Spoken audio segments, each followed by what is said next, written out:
हम मौजूद है थाना सदर वजीराबाद का इलाका चक सनत्ता में और इस वक्त हम मौजूद हैं सियासी समाजी शख्सियत हैं ओवरसीज़ पाकिस्तानी इजाज़ चीमा के घर पर। और इजाज़ चीमा जो कि मेहनत मजदूरी के सिलसिले में बैरून मुल्क काम करते हैं, उनकी गैर मौजूदगी में इलाके के गाँव के कुछ अबाश गुंडा लोगों ने इनके घर की चादर चार दीवारी को का तकद्दस पामाल किया है, इनकी बीवी पर तशद्दुद किया है और इनका जो एक छोटा मासूम बच्चा है उसको कत्ल करने की कोशिश की है मोहसन को। और बात करते हैं मोहसन से कि कौन लोग थे, कितने लोग थे। जी बेटा, क्या नाम है आपका? मोहसन अली। जी मोहसन भाई बताओ क्या हुआ है? मेरे साथ हुआ है, मामा बाहर गए थे दुकान में मेरी दवाई लेने, तो मैं यहाँ खेल रहा था, फिर मैं बेड पे लेट गया तो वो बाहर से आया, पिस्तौल लेकर मैंने ये इधर रखी है, अगर तुम्हारे मामा का पर्स किधर है? मैंने कहा मुझे नहीं पता।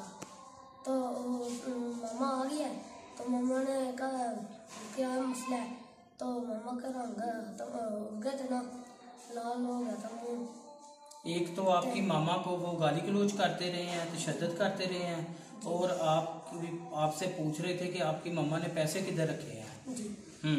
तो मामा का ना हाथ पैर मस गया। तो आप लोगों को मजीद भी खतरा है कि आपको मजीद भी कोई नुकसान पहुंचा सकता है वो। जी। तो आप गवर्नमेंट से क्या अपील करना चाह रहे हैं, क्या होना चाहिए? इंसाफ मिलना चाहिए। तो क्या नाम है इनका मुलजम का? एक का नाम पता मुझे। क्या नाम है उसका? क्या? बोस अब्बास। जी। तो आप अभी यही चाहते हो कि आप लोगों को इंसाफ मिलना चाहिए?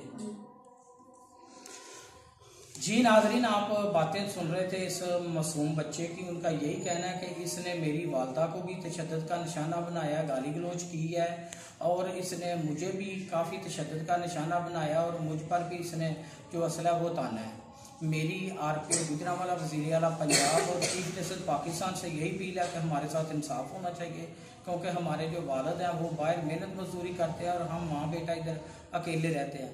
जितनी देर तक मुलज़म पकड़े नहीं जाते हम महफूज नहीं हैं। हमें मज़ीद भी धमकियाँ लगाई जा रही हैं कि आप केस की पैरवाई ना करें, अगर पैरवाई की तो हम तुम्हें जिंदा नहीं छोड़ेंगे। कैमरामैन शजीब के साथ हामिद अली सोहल, हकायक न्यूज़ 1 गुजरांवाला।